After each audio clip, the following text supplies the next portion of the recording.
E aí, pessoal? Tudo bem com vocês? Todo mundo já conhece a história da melhor primeira volta de todos os tempos da Fórmula 1. Mas vocês sabem qual foi a melhor primeira volta e meia da história? O Grande Prêmio do Canadá de 1993. Essa é a nossa história de hoje.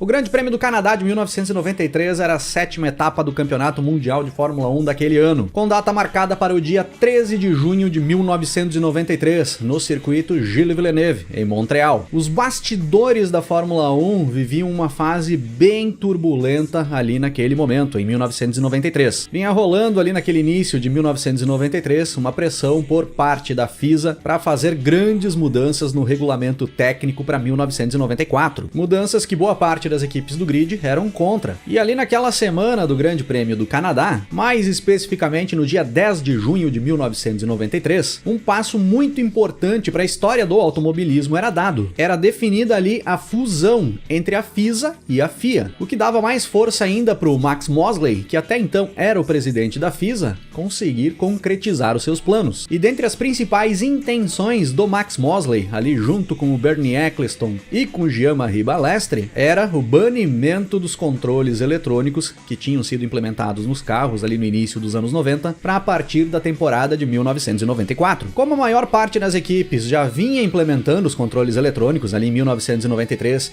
e vinha trabalhando muito em cima do desenvolvimento desses controles, boa parte das equipes, puxadas por Ron Dennis, o chefe de equipe da McLaren, e o Frank Williams, o dono da Williams, estavam fazendo um movimento contra essas mudanças propostas pelo Max Mosley. E ali no Grande Prêmio do Canadá de 1993, a FISA faz uma retaliação em cima das equipes. Técnicos da FISA fazem inspeção em todos os carros ali em Montreal e notificam praticamente todas as equipes do grid dizendo que os carros estavam ilegais por conta da suspensão ativa e do controle de tração. Segundo os técnicos, a suspensão ativa acabava deixando componentes aerodinâmicos do carro móveis, o que era proibido por regulamento. A argumentação dos técnicos era que quando a suspensão ativa levantava ou baixava o carro na pista, conforme a necessidade, alterava os ângulos de ataque das asas, e que o controle de tração implementado nos carros tirava do piloto parte da responsabilidade de controlar o movimento do carro. Então houve uma ameaça de até nem acontecer o Grande Prêmio do Canadá de 93. Por essa lógica, apenas uma equipe estaria dentro do regulamento, e se eu não me engano era a Lola, mas é lógico que a FISA não queria impedir as equipes de correr. O que o Max Mosley fazia ali era uma pressão para que os chefes de equipe aceitassem as mudanças para o novo regulamento. É basicamente aquela troca de favores que a gente já conhece bem. Eu identifiquei uma regularidade no teu carro, mas se tu assinar a mudança do regulamento que eu estou propondo, a gente deixa por assim. Basicamente era isso. Aquela famosa frase, a vida imita a arte, é uma das frases mais certas já ditas na humanidade. E o Ron Dennis estava maluco com tudo isso que estava acontecendo e falou abertamente em uma entrevista ali no Canadá que o que iria acontecer na realidade é que se gastaria muito dinheiro para se desenvolver novos conceitos, que dariam origem a novas interpretações, que por sua vez daria origem a novos desenvolvimentos, que exigiriam ainda mais dinheiro. A vida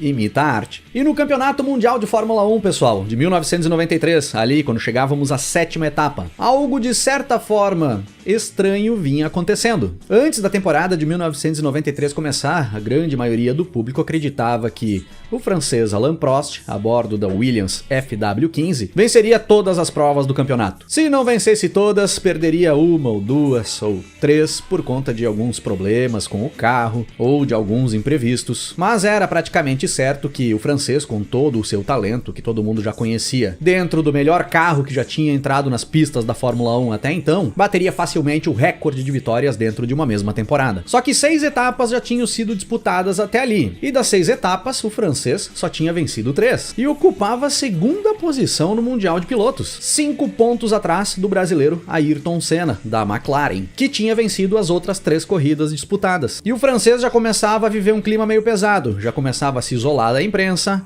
dava entrevista só para alguns jornalistas selecionados e vinha sofrendo fortes críticas, principalmente porque ele vinha cometendo alguns erros que não eram comuns, como a rodada na chuva em Interlagos, os erros de estratégia em Donington Park, a queima de largada no Grande Prêmio de Mônaco, e parecia se desenhar ali naquele momento uma disputa inesperada pelo título mundial, já que todos sabiam que a diferença de desempenho entre o carro da Williams e o carro da McLaren era grande, e o Grande Prêmio do Canadá seria de extrema importância para o francês Alain Prost mostrar um bom desempenho, buscar um bom resultado e se firmar de vez no campeonato, como o favorito, posto que, segundo a maioria, ele deveria ter ocupado desde o início do ano. Já o Senna firmava a partir do Grande Prêmio do Canadá de 1993, a 7ª etapa da temporada, o seu contrato definitivo com a equipe inglesa até o final do ano. Até então ele vinha assinando contrato corrida a corrida. E já passava a circular no paddock um papo com a possibilidade do Senna ir para Ferrari em 1994. O Senna tinha uma amizade com o engenheiro John Barnard, e o Jean Todt, que vinha assumindo a equipe para fazer uma renovação a partir dali, gostava muito do Senna e sabia que um dos sonhos do Senna na Fórmula 1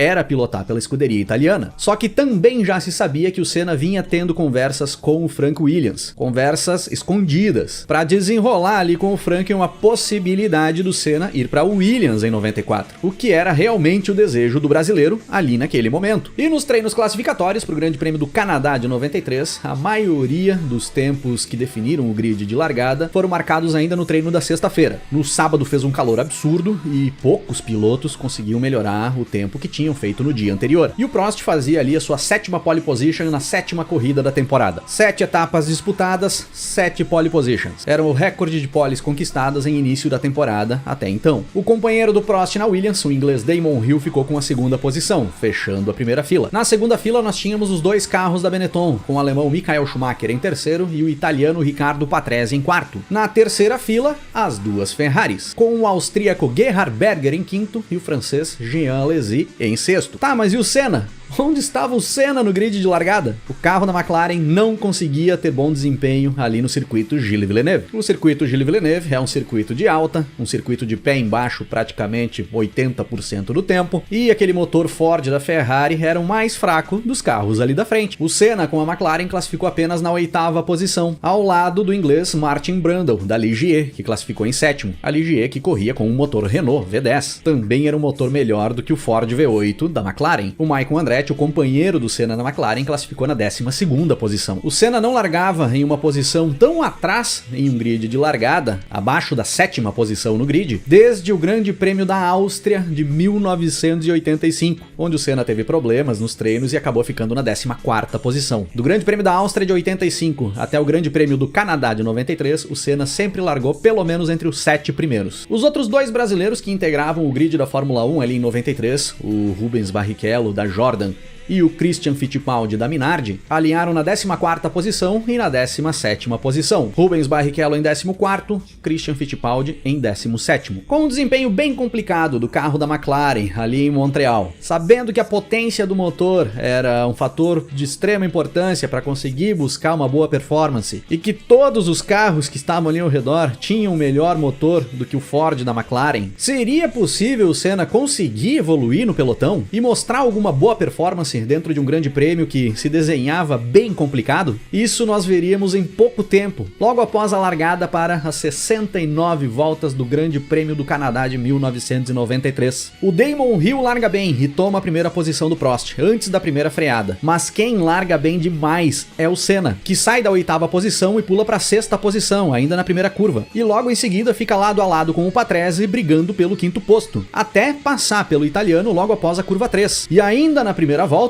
o Senna faz uma manobra espetacular para cima do Alesi, colocando o carro pelo lado de fora no hairpin, o ponto mais travado do circuito, e batendo roda com o francês na sequência da primeira volta, até tomar a frente da Ferrari e assumir a 4ª posição. Na passagem pela primeira volta nós tínhamos Damon Hill em primeiro, com Alain Prost em segundo, Gerhard Berger em terceiro, Ayrton Senna em quarto, Jean Alesi em quinto e Ricardo Patrese em sexto. Só que logo na sequência, novamente na chegada do hairpin, o Senna dessa vez, utilizando o lado interno da pista, passa também pelo Berger e sobe para a terceira posição. Se a oitava posição no grid de largada era considerado um dos grandes problemas para o Senna conseguir buscar uma boa posição na pista e fazer uma boa performance, em uma volta e meia o Senna já tinha eliminado esse problema. Agora na frente dele ele só tinha os dois carros da Williams, o que seria um cenário normal para o Senna naquele campeonato. Passando das 5 voltas de corrida, o Alain Prost passa pelo Damon Hill e assume a ponta. E aí nós tínhamos Prost, Hill, Senna, Berger e Schumacher. Mas logo na sequência o Schumacher passa pelo Berger. E aí o alemão vai para quarto. Rendia muito bem também o Schumacher ali naquele início. Depois de ter perdido posições na largada, vinha se recuperando muito rápido. Chegando nas 10 voltas de corrida, o Senna começava a se aproximar do Damon Hill. A diferença que tinha sido de quase 5 segundos para os dois, agora caía para menos de 2 segundos. Logo na sequência, na volta 12, o Rubens Barrichello abandona a corrida com problemas elétricos na sua Jordan. Ocupava a 12ª posição o Rubinho ali naquele momento em que abandonava o Grande Prêmio do Canadá de 93. E pouco tempo depois, quem já estava na 12ª posição na corrida era o Christian Fittipaldi, que ia evoluindo muito bem na pista com a sua Minardi. Passando da volta 15, o Senna mantinha a aproximação ao Damon Hill, enquanto o Prost ia abrindo na liderança. E as Ferraris iam batendo roda na pista. Briga muito boa entre o Berger e o Alesi nesse ponto da corrida, com o Alesi passando pelo Berger. Na volta 20 de corrida nós tínhamos Prost, Hill, Senna, Schumacher, Alesi e Berger nas 6 primeiras posições. O Patrese e o Brundle vinham logo atrás, em 7º e 8º, brigando para entrar na zona de pontuação. E o Christian Fittipaldi vinha mais atrás, brigando com o Eric Comas da La Russe pela 11ª posição na corrida. Chegando na volta 25, o motor da Ferrari do Alesi vai para o espaço e o francês abandona a prova. Enquanto isso, Prost lá na frente ia fazendo volta mais rápida em cima de volta mais rápida. E o Hill e o Senna se mantinham próximos. Quando tinha pista livre, o Hill conseguia abrir uma distância em relação ao Senna. Mas quando eles pegavam retardatários, o que era frequente, o Senna conseguia descontar bastante essa diferença. O Hill se enrolava demais para ultrapassar os retardatários, enquanto o Senna se livrava muito rápido. E outro cara que vinha impressionando muito ainda na pista com um ritmo muito forte era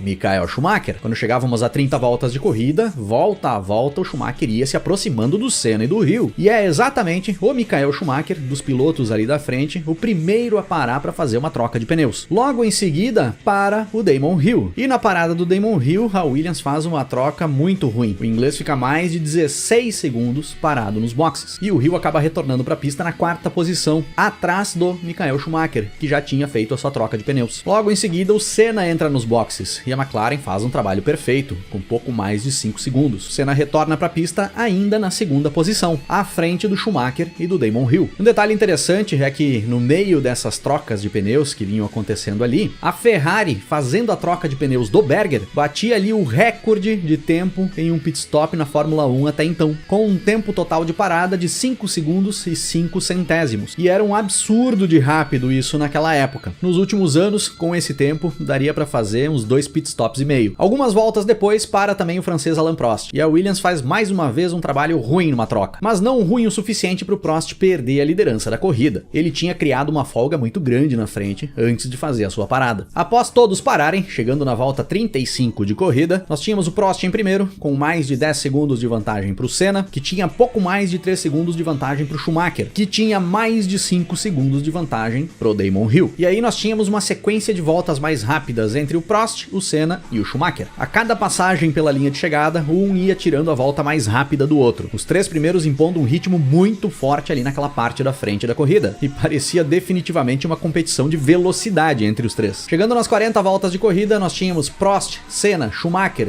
Hill, Patrese e Berger nas 6 primeiras posições. E o Christian Fittipaldi seguia ali em 11º, fazendo uma estratégia de não parar para fazer troca de pneus. Nesse momento, o Prost tinha 8 segundos de vantagem para o Senna. O Senna tinha conseguido reduzir um pouco aquela diferença. E o Senna, por sua vez, tinha 5 segundos de vantagem para o Schumacher. Também tinha conseguido abrir um pouco em relação ao alemão. A partir daí, as coisas se mantêm assim por um bom tempo. E os pilotos da frente iam tendo muito trabalho com a quantidade de retardatários que eles tinham que ultrapassar. Pouco a pouco apareciam filas de carros que eles iam dando volta. E as diferenças entre eles iam oscilando conforme o trabalho que cada um passava para se livrar desses retardatários. Mas sem ameaçar a posição um do outro, sempre mantendo uma distância segura entre todos. Passando da volta 55 de corrida, o Schumacher começava a se aproximar muito do Senna. Reduzia ali a diferença para menos de 2 segundos. Era visível que rendia muito bem bem o alemão dentro da sua Benetton ali naquele momento da prova. Ele parecia estar com o carro muito mais inteiro do que a McLaren do Senna. Em questão de 2 voltas depois, o Schumacher já estava colado na traseira da McLaren do Senna e começava a fazer ataques para tentar uma ultrapassagem. E o Senna queria segurar essa segunda posição, pois mesmo com a vitória do Prost, um segundo lugar para o Senna ali no Canadá, mantinha o Senna na liderança do Mundial.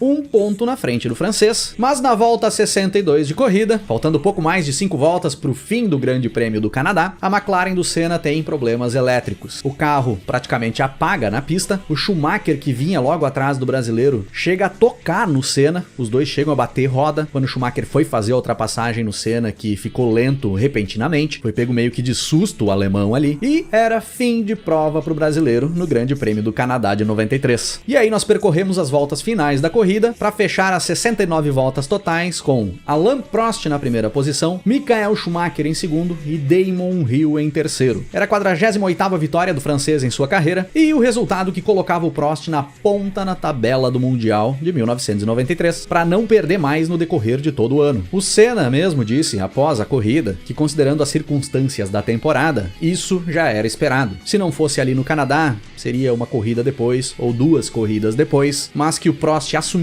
a ponta no campeonato, isso já era certo. O Christian Fittipaldi com a sua Minardi foi o único brasileiro a completar o Grande Prêmio do Canadá de 93, cruzando a linha de chegada em uma ótima 9ª posição. Mais um bom desempenho do Christian Fittipaldi ali naquele início de temporada, em 1993. Para o Senna, era ali o fim da disputa direta pela primeira posição de um campeonato mundial de Fórmula 1 com o seu maior rival nas pistas, o francês Alain Prost. A partir dali, o Senna teria uma série de resultados ruins na sequência de 1993, inclusive teve mais uns quantos abandonos, e o brasileiro só voltaria a subir novamente no pódio nas últimas 2 etapas da temporada, com as vitórias no Japão e na Austrália, que eu já fiz episódio no canal das 2 corridas. Mas o que fica desse Grande Prêmio do Canadá é a bela performance que o Senna conseguiu fazer, andando a maior parte do tempo ali na terceira, na segunda posição da corrida, brigando com a Williams na pista, com um carro que, pela lógica, ali naquele circuito, era para estar andando lá de sexto para trás. E claro, aquela bela largada, saindo da 8ª posição, tendo à sua frente 7 carros com motores melhores do que o seu, em um circuito onde o motor era muito importante para conseguir bom desempenho, e em 1 volta e meia o Senna saía da 8ª posição para pular para a terceira. Lógico que não chega nem perto, na minha opinião, daquela primeira volta que o Senna tinha feito algumas corridas antes em Donington Park, e com certeza deve ficar atrás de algumas quantas primeiras voltas e meia que alguns outros pilotos fizeram no decorrer da história da Fórmula 1, que vocês podem até citar aí nos comentários pra gente procurar e assistir, mas que foi uma das mais belas despedidas de disputa por campeonato na história da Fórmula 1. Ah,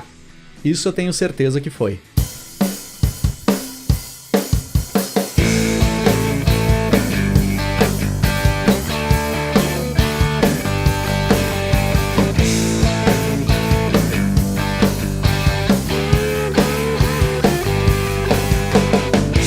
Siga conduzindo a sua história. Em algum momento você vai passar pro percurso, alinha as curvas e pé no fundo. Explore